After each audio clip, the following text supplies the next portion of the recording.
Good evening and welcome.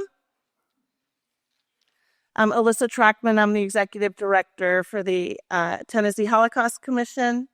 And along with our team here and the team at the temple, we're so grateful that so many of you saw the importance to come tonight, and we really appreciate it. This was one of the biggest honors I ever could have. Tova Friedman was one of the youngest people to emerge from Auschwitz. After surviving the liquidation of the Jewish ghetto in central Poland, where she lived as a toddler, Tova was 5 when she and her parents were sent to a Nazi labor camp, and almost 6 when she and her mother were forced into a packed cattle truck and sent to Auschwitz II, which is also known as the Birkenau extermination camp, while her father was transported to Dachau. During 6 months of incarceration in Birkenau, Tova witnessed atrocities that could never forget and experienced numerous escapes from death. She is one of a handful of Jews to have entered a gas chamber and lived to tell the tale.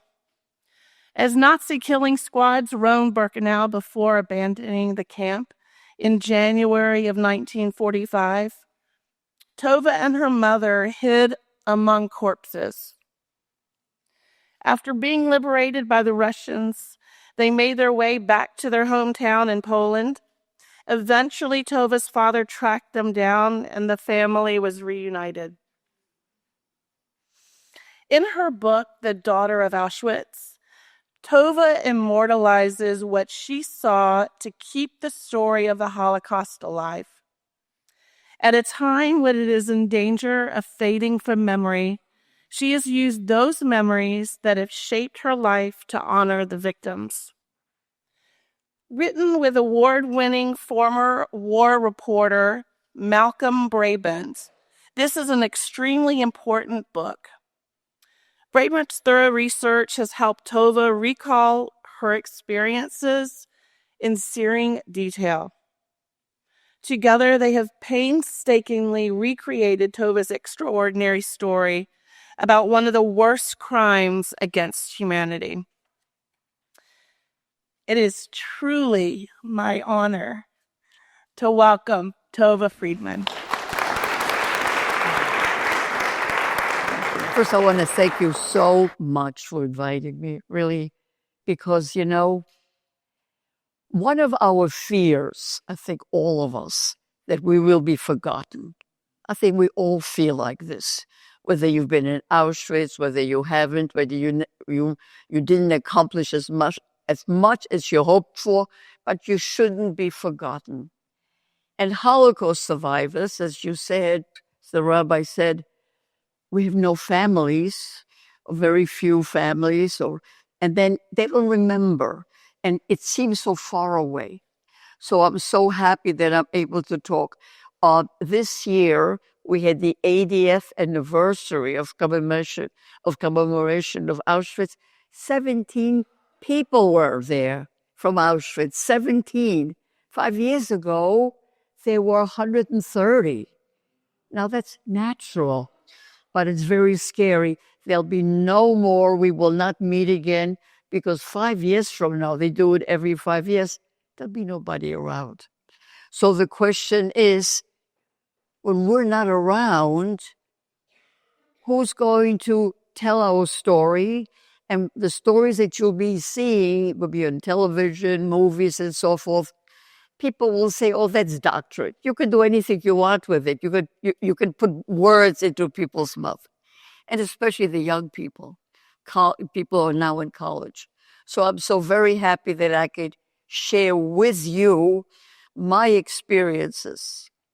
I want to tell you I was very young. However, I was very lucky that I had a parent, a mother, because she was with me for quite a bit until we got separated. And she verified everything I saw. When I said to her, is this like the guy was just shot, dead? She said, yeah, that's what happened.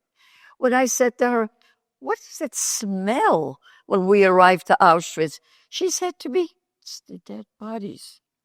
So because she talked to me and she verified it as a little child, I didn't think it was my imagination. I didn't think, I don't really see what I'm supposed to see because it was horrendous. I mean, even a child could sort of look at things and say, is it really? Is he really killing her? Yeah, that's what happens. So, in a way, this is why I'm blessed that I can tell you and share with you.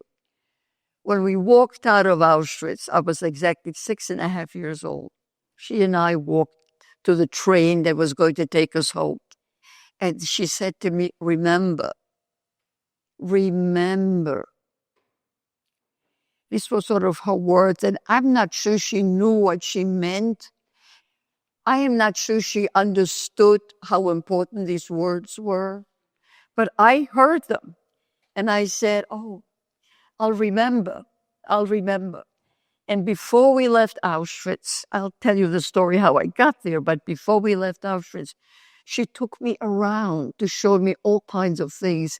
Remember, she said, remember, see this, because we were there a few months after liberation. That's why I'm here and I'm remembering. And I remember those people, little kids who aren't here anymore. Children, were the enemy of the gigantic war machine. Children, little babies, they were killed the second the army entered our city. Now, I just want to explain something to you. What I'm going to tell you happened all over Europe. It's not just in our town. You see, Hitler and his gang, whatever formed, they had a plan. Each one was the same. It was like a prototype. You just fill in the name of the camp, fill in the number of killed, but it was the same thing. So in 1940, when they arrived to my town, little town called Tomaszów Mazowiecki, one person here knows it because he had family there. Where is this man? Yes. Tomaszów Mazowiecki, it's interesting how we connected in some way. You could tell them later if you like. And so when they walked in, the children were killed immediately. And this was still the good times, by the way, because the parents, we lived together. By the time I remember, we lived in a ghetto. Now the ghetto was something like 250 small apartments, 1 bedroom, no running water, no toilets. Everything was outside with barbed wires. You couldn't come in or out except those who had papers. The papers were work papers because the Germans always needed slave labor. They were building factories. They were building roads. They were building.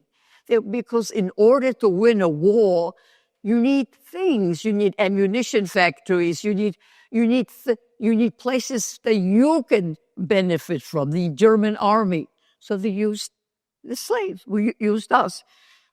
Who was left? Who was the person that was safe between the ages of like 20 and 30? Everybody else was useless. So children were useless immediately. So they shot most of the children, and then they went after the elderly. Those 2 groups, the elderly. Who was elderly? Anybody over 50. Now that's before the gas chambers. That's before the gassing. It was even before the starvation. It was the shooting time. So when they came into town, they cleaned it in a way. So all the elderly were killed right away. All the children were killed right away, just shot. No ceremony, no anything. Just, okay, get out from this building, shoot them. Okay? Now, this was also a plan, by the way. It was, I think, psychologically, a fabulous plan. If you kill the structure of the family, what do you have? Who can revolt? Who can fight back? Where you just saw your mother being shot and you saw your kids being shot. And where were they? Where were the bodies? You, at the age of 25 or 30, would dig the graves. So you dug the graves like my father. My father would dig graves for children and for his parents. What happened was also when things came up like that, I heard it. And my parents never said, don't be quiet, don't tell her. You know, their parents would say, no, we're not getting divorced. Not really. We're just separating for a little bit. People do that. You know, they hide things from their children. I'm a therapist. Let me tell you, kids know. They may not be able to verbalize it. They know what's going on.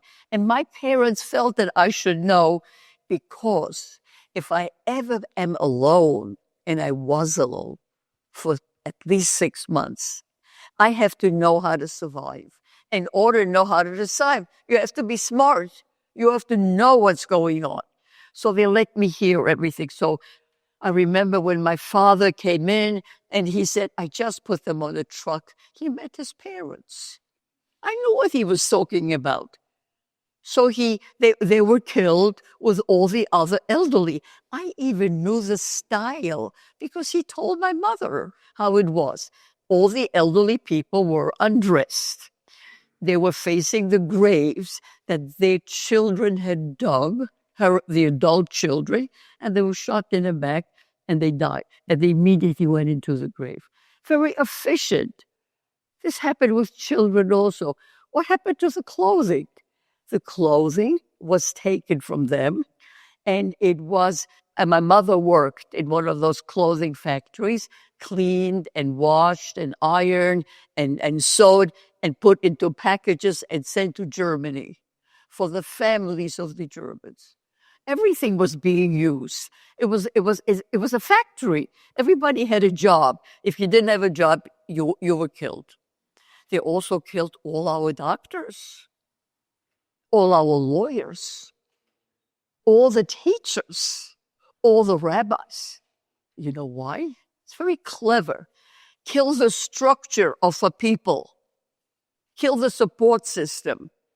Kill the person that you would go to if you were in trouble. You'd go to a rabbi in a little town. You go to a rabbi now too sometimes, when you want to talk about something. But there isn't any. No doctors.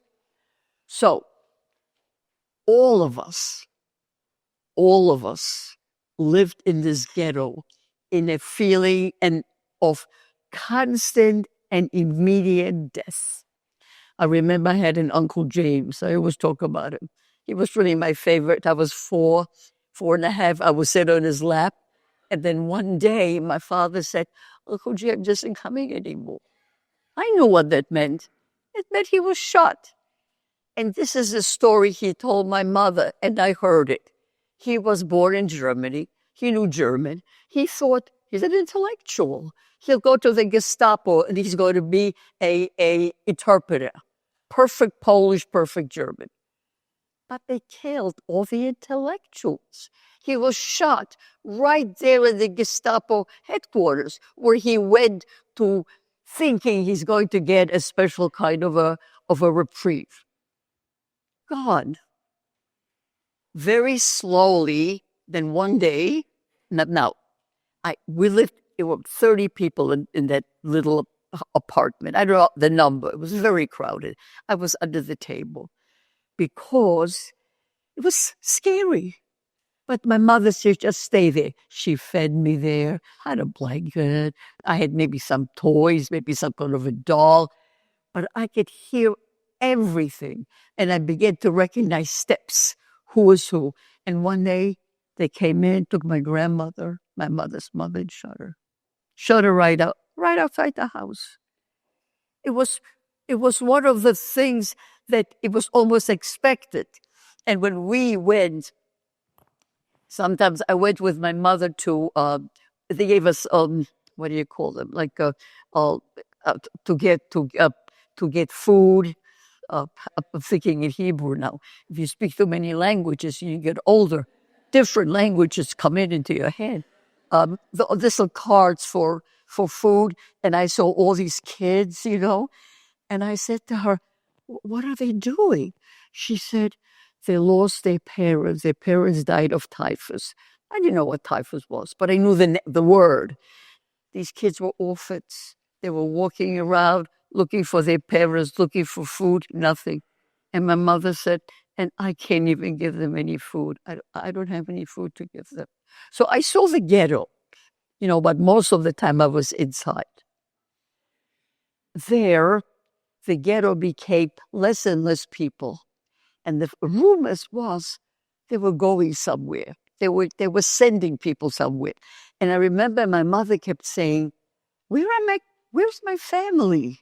Because you see, we all lived in Tomaszow Mazowiecki in different places in town, where they gathered everybody to put into the ghetto. Some went to this ghetto, other went to a different ghetto.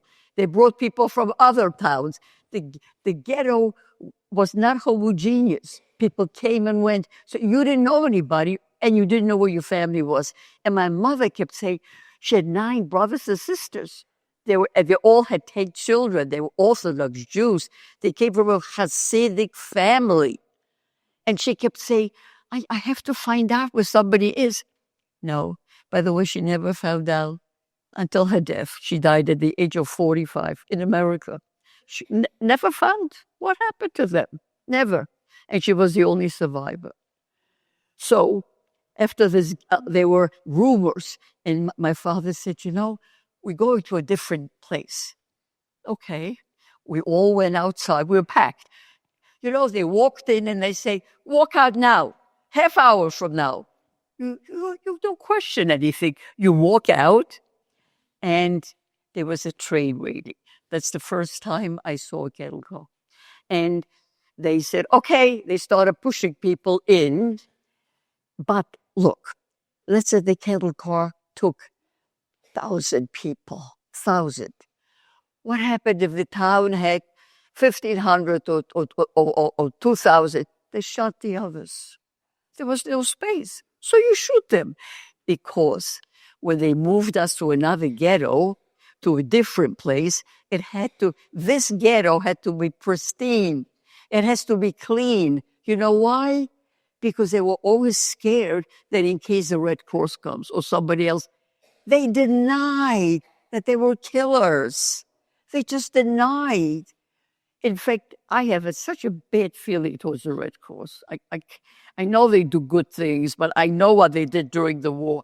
They would come to these towns and they would believe the Germans that nothing happened there because the blood wasn't on the street, because we cleaned the blood before they arrived.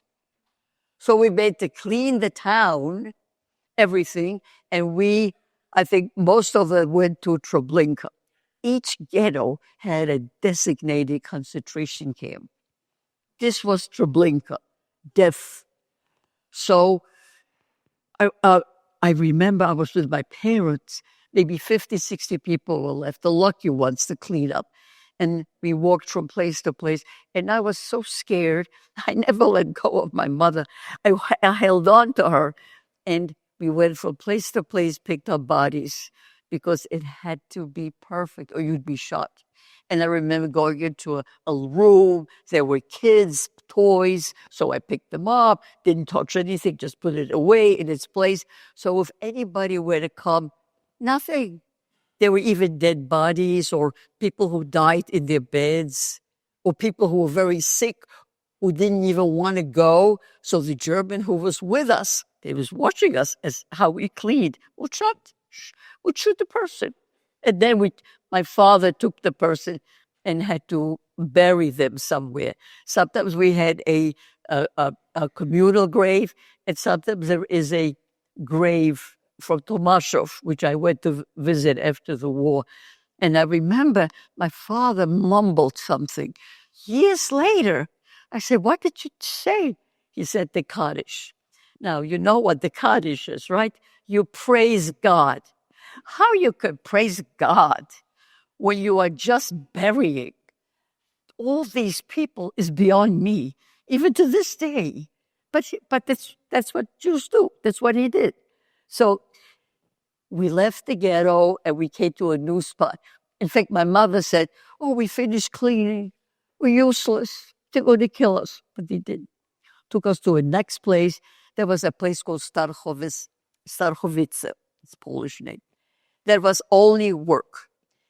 That means they, now these were the healthy people. There were very few children, but there were children. Somehow or other, here and there, a child didn't get killed. But look how it went. It started this way, worse, until the gas chambers and the final solution. So a kid would be left alive a little bit, and I was left alive.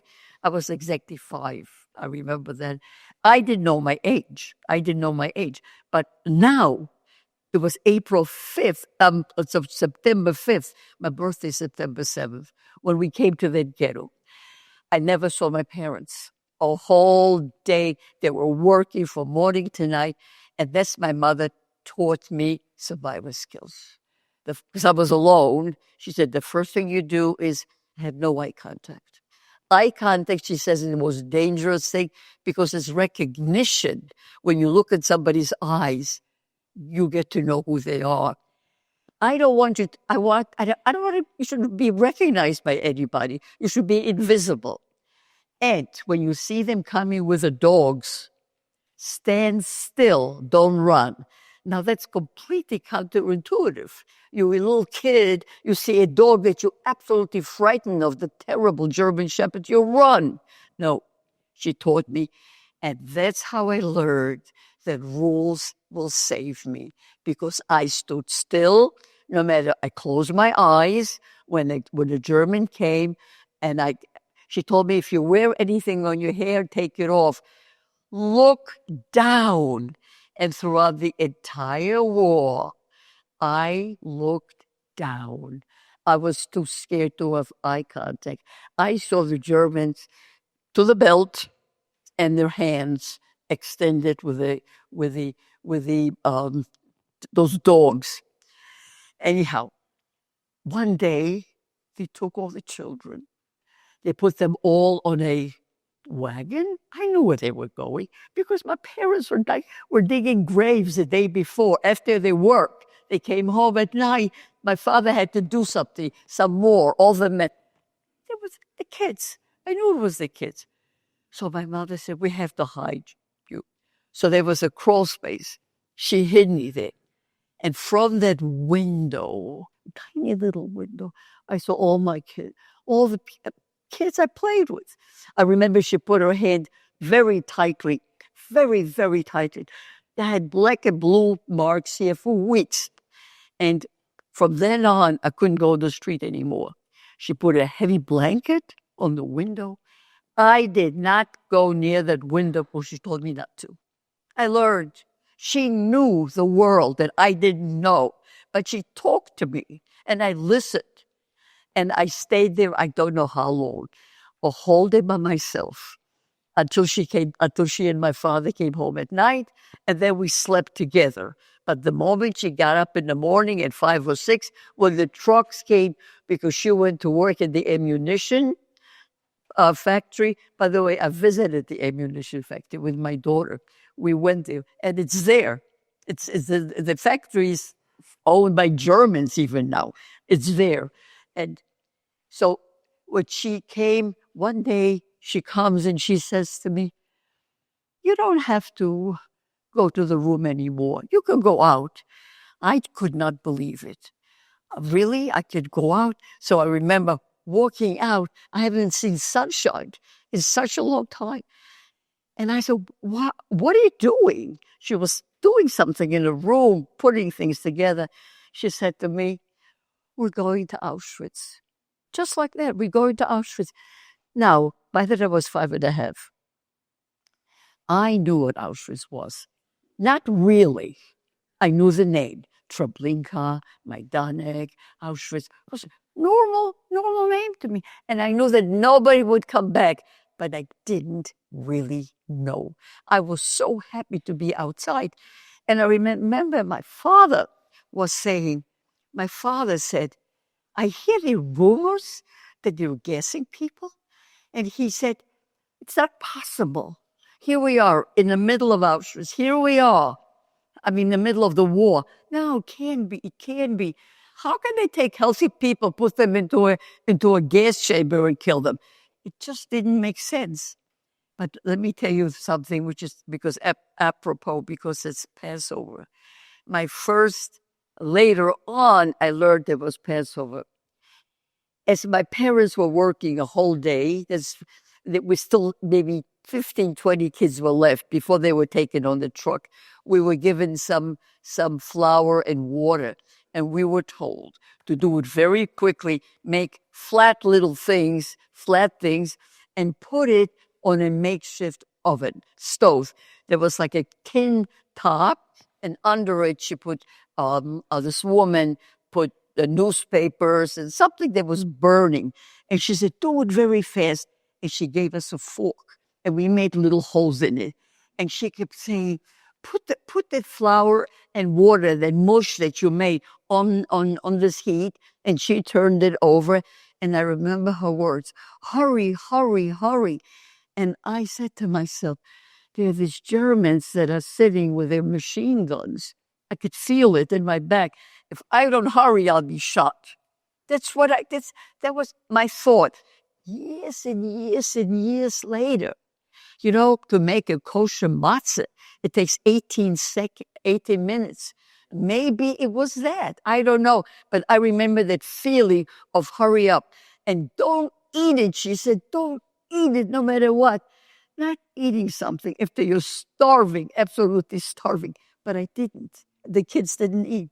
When my parents got home, I gave it to them. My mother looked at it and she said, oh, it says Pesach. Oh, it's Passover, she said in Yiddish. My father cut it in threes, and we all had something. Then a piece to eat. I was starving. It was maybe that size. And I said, what is Pesach? What is that? And then my father, that's what my first lesson in Judaism, I think. He was said, there was slaves in Egypt, and there was a country, and and I'm starving. I'm sitting there, and Moses came, and my head was at, what? You mean there were slaves before, like we are? Where is our person who's going to take us out?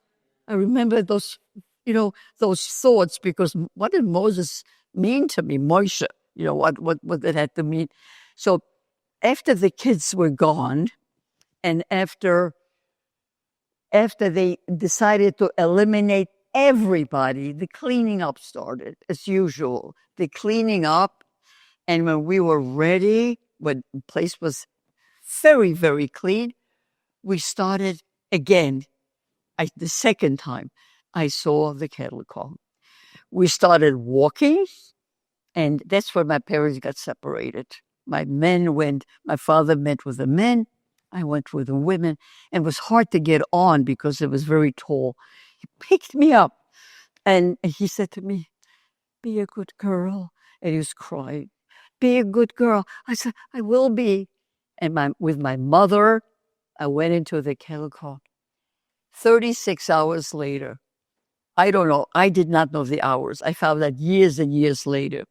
36 hours, no food, no water.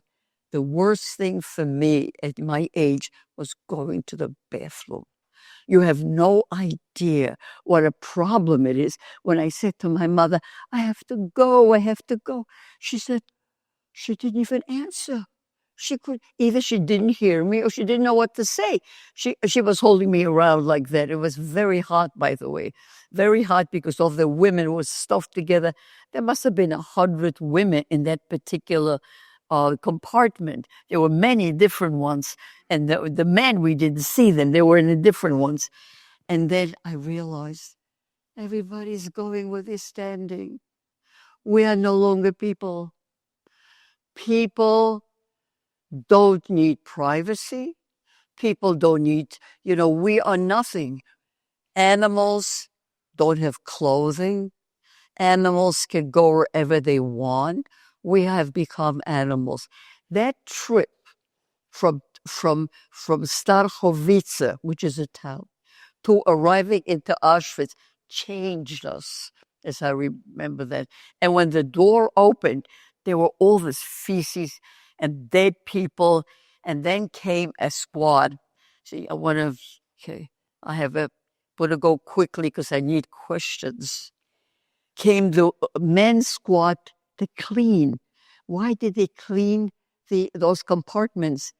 Because they were getting it ready for the next batch of people. It was 1944, and they didn't reach the final solution. There were Jews at different places. They had to go and get them and bring them back. So I remember getting out, and I'm standing most of the time.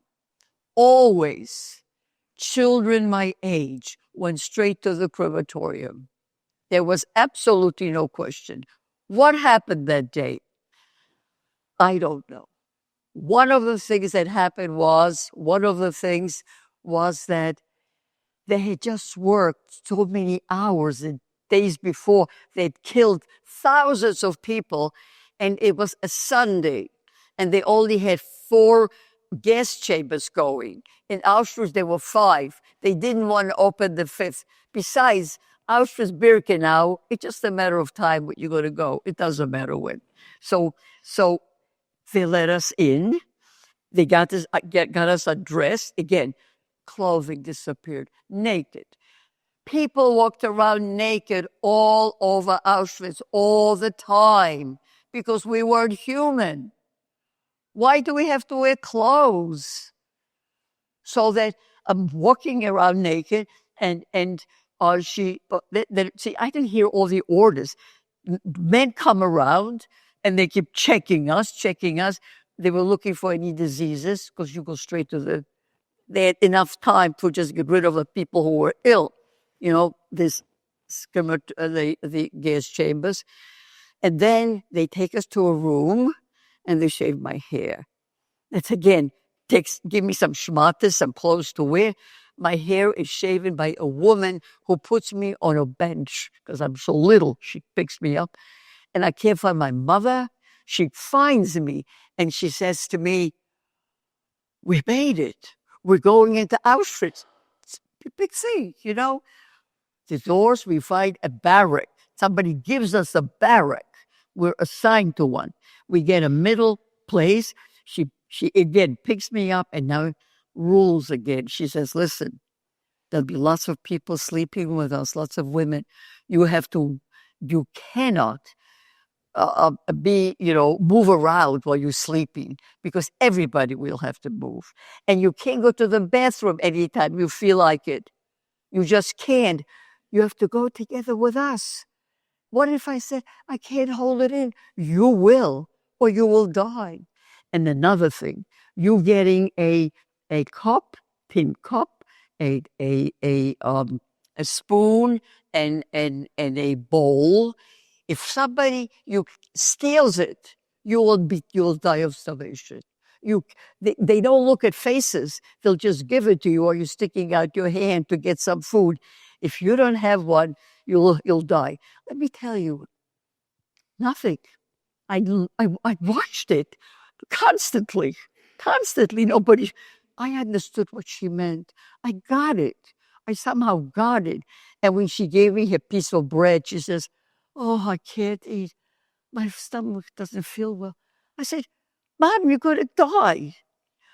I want to go a little bit fast forward. I get very sick. Illness meant death. Every day they would come and check who was sick, who was dead, straight to the gas chamber. Somebody noticed that I was ill. I was trying to hide it. They picked me up and they took me to some place. And there I was. It was no doctors. Just I walked it. I remember that. I don't remember being there because of the terrible, I must have had very, very high fever. When I come out, I just wake up one day. I say, where's my mom? No more. You don't have a mom. Come with me. I said, what about my mother? You can't go. You don't have a mother. They took me into the children's place. That's for the first time they had room because they killed all the gypsies. All the gypsies had been 400,000. We call them Roma, but they used to call them gypsies. 400,000 gypsies in 2 days. They were all destroyed. They had room for children. So I was almost delighted to see people my age. And they went and they gave me a number. We all got in line. I thought it was a food line. So I was fighting. I wanted to be first at the food line. Well, when I got there was no food. A lady was sitting with a pen and ink and a chart. And when my turn came, she said to me, oh, you're so little, she said, I'm going to give you a very neat number. So if you ever survive, she knows these words, if you ever survive, get yourself a long shirt and nobody would know.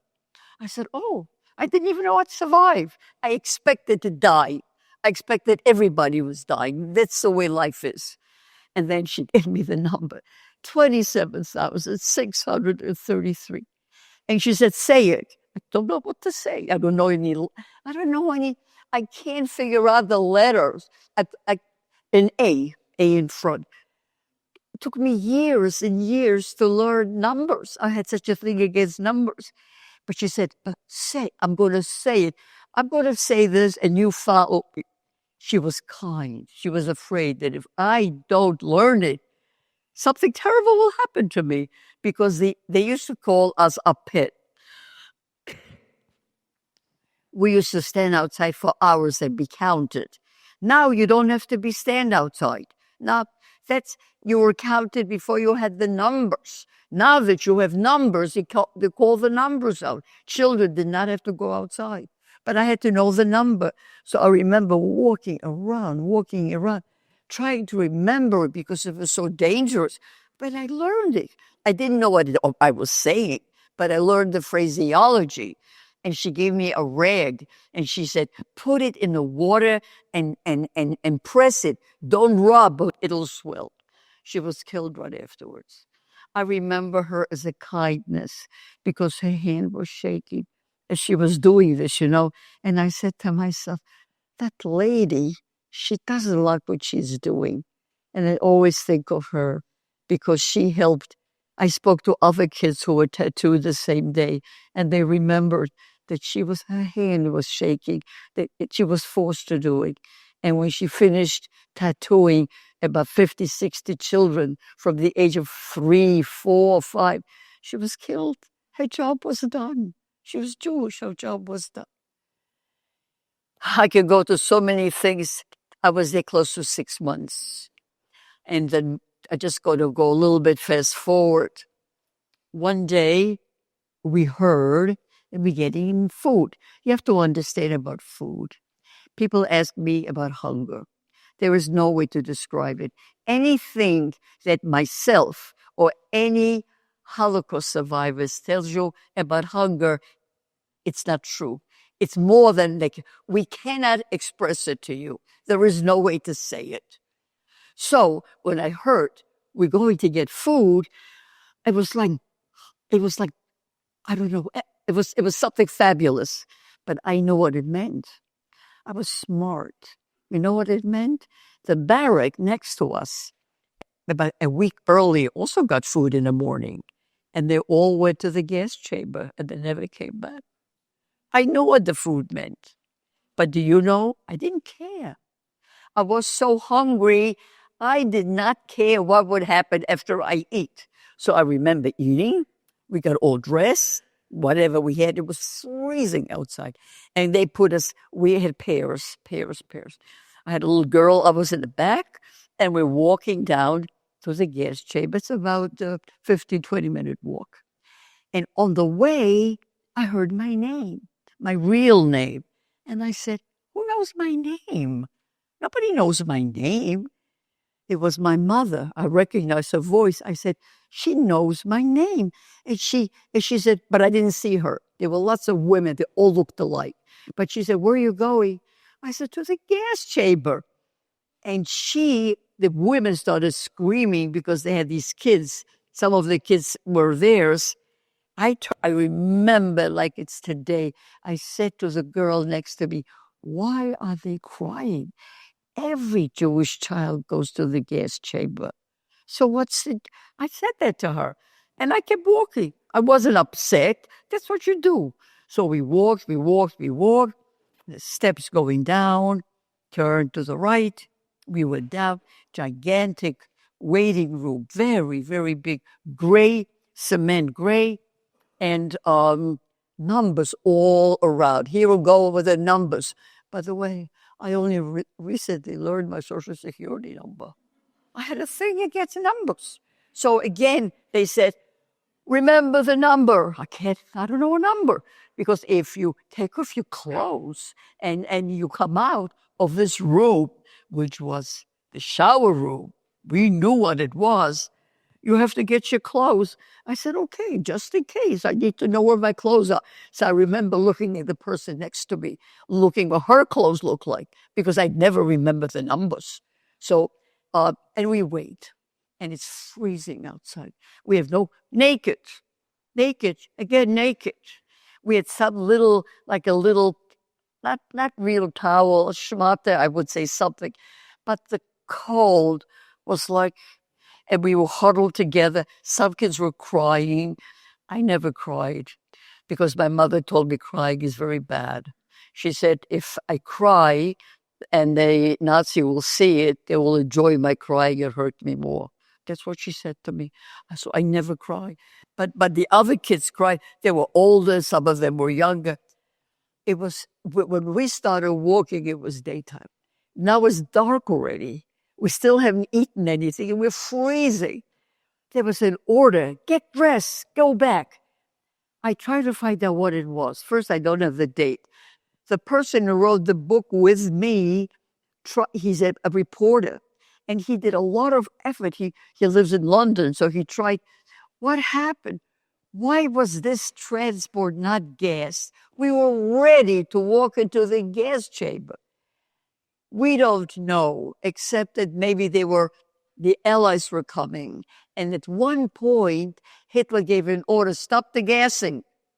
I think maybe they were something, or they ran out of the gas. We don't know.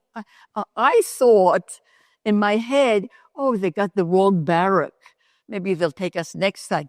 It was just like, oh, it's a mistake on their part. So I remember getting dressed, going up again, the same place. The women are still outside, and they say, what happened? And I remember answering almost with an apology. They couldn't do it this time. They'll do it next time. Just like that. We got back. Within a week or two, there was fabulous chaos. I didn't know what it was. Shooting and the dogs, the barking outside. And one day we woke up, and the caretaker, who was a couple, a working person, she wasn't there. The door was open. We could have walked out, but we were frightened. The terrible noise, shooting and screaming and dog barking. Nobody moved. And we had no food because she at least gave us some food in the morning. And we were sitting like, and then all of a sudden the door opens. The door opens. We just all go, we jump, and some terrible looking, ragged woman, she comes towards me, and she says to me, she knows my name, and she says, I'm your mother. And I said, what? I remember my mother 6-7 months ago, but there's nobody I recognized. She didn't look close to anything that I knew what my mother looked like. But after a while, she convinced me, of course, and this is what she said to me. The Russians are coming. Did you have all the noise outside and the shooting and the dogs? You know what that is? She said, they're trying to get us all all of us to leave Auschwitz in order not to have the Russians find us. Again, leave no trace, which is ridiculous. Leave no witnesses. What do you mean? There were people everywhere. There were people dead everywhere. What do you mean we leave no witnesses? But they were crazy at the end. Some of them were taking off their clothing, the Germans, and putting on prison clothing. It was a hysteria because the Russians were on the way. So she said, they're going to make us go. And she said to me, Germany, she said, Germany is a country very, very, very far away. And look, she said, my feet are swollen. I'm going to die. And you, if you come with me, you will survive. And those are her words. This is not a world for children. I don't want you to survive by yourself. Will you die with me here in Auschwitz? Maybe we'll survive, but we'll die together if we have to die. I say, yeah, it was like the best gift I could get. So she took my hand and we got out. The door was open, but we had to still sneak out because the outside was the kind of chaos that even I didn't see because hysteria.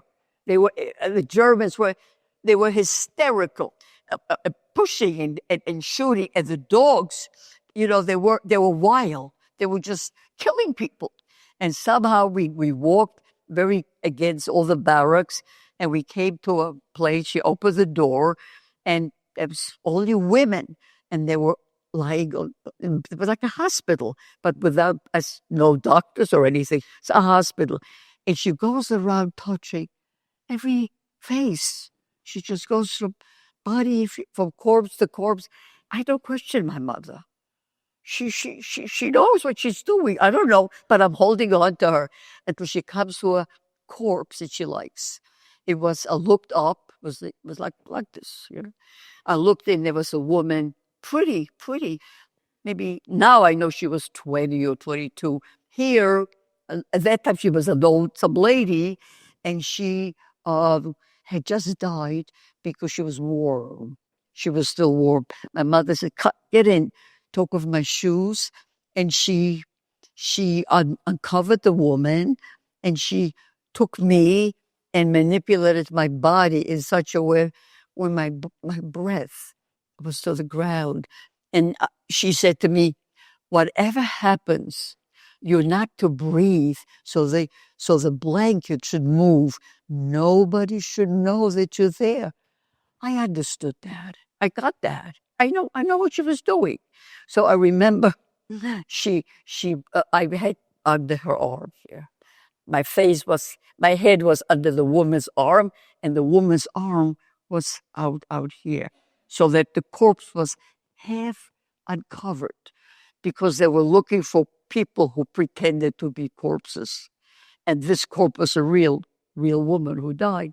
But I was in there, and then her foot. Anyhow, she did about 2 minutes of work, and I stayed just the way she put me. And she said, no matter what you hear, because you can't see anything, I'll be the only one to uncover you, nobody else. And she disappeared. I screaming and yelling, and some corpses who pretend to be corpses were taken out, out of the bed. I mean, I am like dead. Nothing. I know what my mother said. I'm following her orders. Then I hear steps, and they stop by my bed. I stop breathing altogether. I don't know, the blanket, I was just too scared. I stopped breathing. Luckily, the person didn't stay long and went on. Somebody was an SS man, a soldier looking for corpses. And there was quiet. And then I smelled smoke. And she said, don't get uncovered. But I have to breathe, and the smoke is enveloping me. And I say, what am I going to do? What am I going to do? And just when I thought I have to cough or something, she uncovered me, and she said to me in Yiddish, "Ze zijn weg," or "Ze zijn nicht tot." They're no longer here. That was January 25th, 1945, when all the German left with 50,000 people who 95%, I think, died on the road. It was called the Death March. That's why we have now the March of the Living, because of the Death March. And she, we all got out of bed. And I remember, many people were hidden with the corpses. So when they had to get out and the Germans were gone already, they pushed the corpses off the beds so they could get out. And I remember all these corpses flying all over because the people who were hiding behind them could go out. Had nothing to hide. The Germans were gone.